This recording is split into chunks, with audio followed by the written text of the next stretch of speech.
Bienvenue à tous dans un podcast à livre ouvert, Oui, bienvenue. où on explore un livre chapitre par chapitre. Ouais, c'est bien ça. On se plonge aujourd'hui dans un monument de l'horreur, Shining de Stephen King. Tout à fait.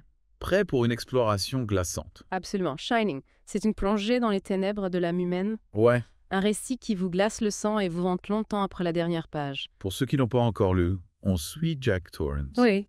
un écrivain en manque d'inspiration, qui accepte un poste de gardien à l'hôtel Overlook, isolé pour l'hiver avec sa femme Wendy et leur fils Danny. Exactement. Et l'Overlook n'est pas un hôtel ordinaire. Non, pas du tout.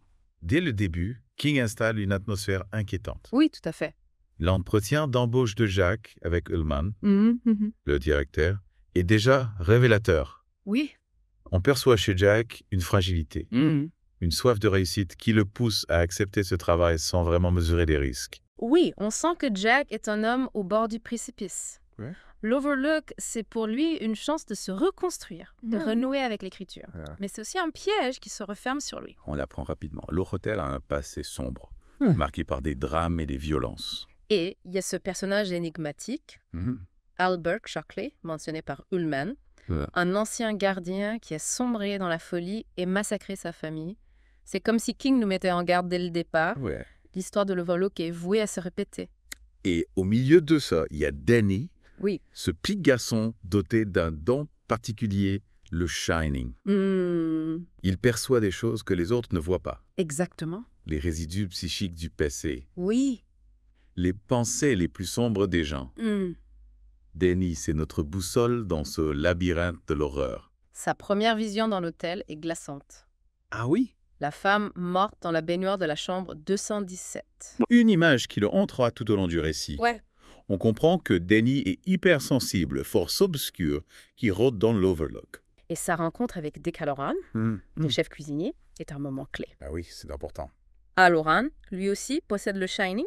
Oui. Il comprend ce que vit Danny et le met en garde contre les dangers de l'hôtel. C'est comme si King introduisait une lueur d'espoir dans ce récit de plus en plus sombre. Ouais. Alors Han, c'est la figure du mentor, celui qui va guider Danny et lui donner les clés pour survivre à l'Overlook. Ouais. Mais il est loin et Danny devra affronter seul ses peurs.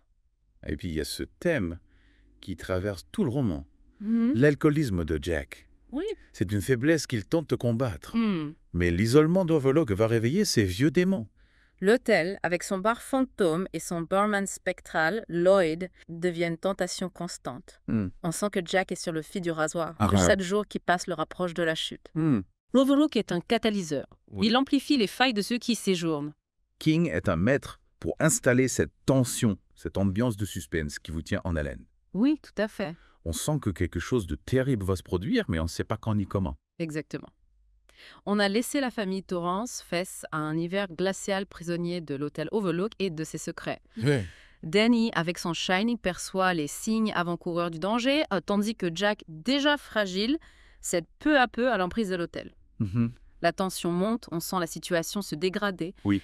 King nous plonge dans la descente aux enfers de Jack, et croyez-moi, il ne nous épargne rien. Ce qui est fascinant, c'est la manière dont cette descente s'opère. Ce n'est pas brutal, c'est insidieux. Non. Au début, ce sont des détails, des changements subtils dans son comportement. Il est plus irritable, plus distant, plus enclin à s'emporter.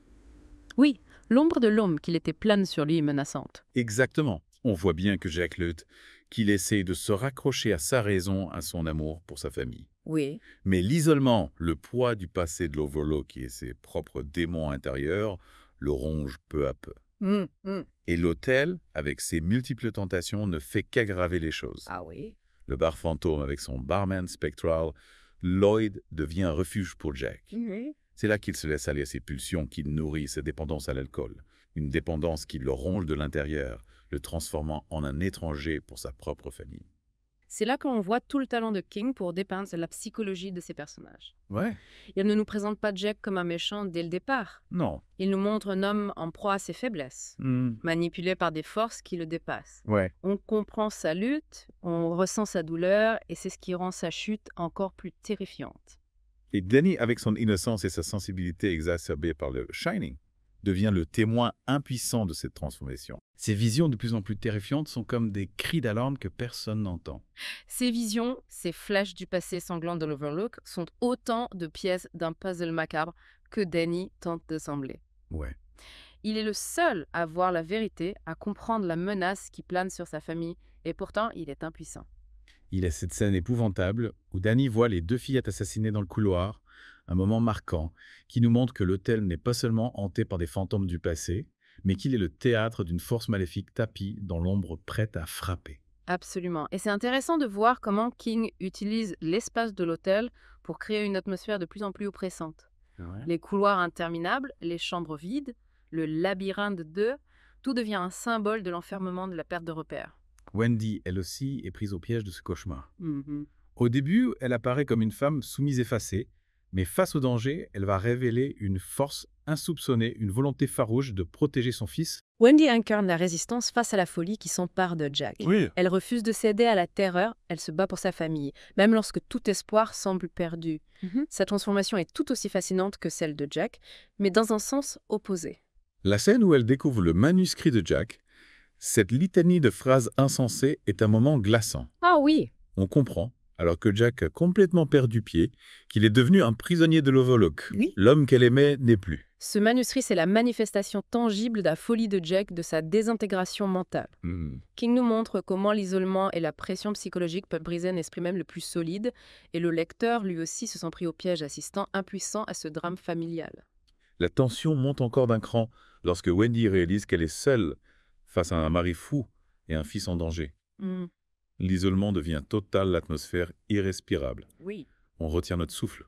On se demande comment elle va pouvoir s'en sortir. C'est dans ces moments de tension extrême que King excelle. Ouais, il joue avec nos nerfs, nous maintient en haleine, nous fait ressentir la peur viscérale de Wendy. Et l'arrivée de Dick Halloran, alerté par Danny, est comme une lueur d'espoir dans cette nuit noire. On se raccroche à lui comme à une bouée de sauvetage, mais on sait que le combat sera rude. Oui. L'Overlook ne lâchera pas ses proies si facilement. Halloran représente la force du bien, la lumière qui tente de percer les ténèbres. Ouais. Mais face à la puissance maléfique de l'hôtel, il est bien fragile. Le choc promet d'être terrible et on se demande si la famille Torrance survivra à cette nuit d'horreur. On a vu comment la folie de Jack s'est emparée de lui, comment Danny et Wendy ont lutté pour leur survie. L'Overlook, cet hôtel majestueux et menaçant, a été le théâtre d'un drame familial terrible. Mais au-delà du récit d'horreur, quels sont les thèmes que King explore dans Shining? Qu'est-ce qui se cache derrière ces murs hantés? Shining, c'est bien plus qu'un simple roman d'horreur. King utilise le genre pour aborder des thèmes profonds et universels. L'isolement, par exemple, est omniprésent l'hôtel. Overlook, coupé du monde par la neige, devient une prison dorée pour la famille. Torrance, un huis clos où les tensions vont se cristalliser, exploser. C'est vrai, l'isolement géographique nourrit l'isolement psychologique des personnages. Géré en proie à ses démons intérieurs, se retrouve seul face à ses pulsions destructrices. Wendy, elle est coupée de tout soutien extérieur, livrée à elle-même face à la folie de son mari. Et puis, il a le thème de l'addiction incarné par l'alcoolisme de Jack. On voit comment cette dépendance le ronge, le détruit, le transforme en un danger pour lui-même et pour les autres. King, qui a lui-même lutté contre l'alcoolisme, dépeint avec une justesse glaçante les ravages de cette maladie. Le Shining, ce don étrange que possède Danny Halloran, est aussi un thème central.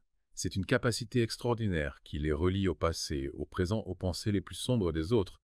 Mais c'est aussi une malédiction, un fardeau qui les expose aux forces obscures de l'Overlook. King joue avec le flou entre le réel et le surnaturel. Est-ce que les fantômes de l'hôtel sont réels ou sont-ils le fruit de l'imagination de Jack, amplifiée par sa folie et son alcoolisme? Difficile de le dire avec certitude, et c'est ce qui rend Shining si troublant. Le lecteur est constamment sur le qui-vive, incapable de discerner le vrai du faux. L'hôtel Overlook lui-même est bien plus qu'un simple décor. C'est un personnage à part entière, une entité vivante dotée d'une volonté propre. On sent qu'il exerce une influence sur ses occupants, qu'il se nourrit de leur peur, de leur faiblesse. L'Overlook, c'est le symbole d'un passé glorieux, mais corrompus. Ces murs ont été témoins de drames, de violences, de passions destructrices. C'est un lieu où le mal s'est ancré et qui contamine tous ceux qui y pénètrent. On a évoqué les animaux de buis, ces taupières qui prennent vie et menacent Danny. Ils symbolisent l'enfance bafouée et la perte d'innocence face à la violence du monde adulte. Un monde que Danny perçoit avec une acuité douloureuse grâce à son Shining. La fin du roman, avec l'explosion de l'hôtel, est-elle une victoire définitive du bien sur le mal? Pas si sûr, le mal n'est pas totalement éradiqué. Danny continue d'avoir des visions. Wendy reste tentée par les événements de l'hiver. Le traumatisme est indélébile, il les marquera à jamais. Shining est une œuvre qui nous laisse avec plus de questions que de réponses. King ne cherche pas à nous rassurer, à nous offrir une morale simple. Il nous met face à nos propres peurs, à la part d'ombre qui sommeille en chacun de nous. C'est ce qui fait la force de ce roman. Il nous invite à réfléchir à la nature du mal, à la fragilité de l'esprit humain, à la puissance des forces obscures qui nous entourent. Shining. C'est une plongée dans les abysses de l'âme humaine, une expérience de lecture inoubliable. Merci pour cette analyse. J'espère que ce podcast, Un livre ouvert, vous a donné envie de redécouvrir Shining, de plonger dans l'univers fascinant et terrifiant de Stephen King. À bientôt pour une nouvelle exploration littéraire.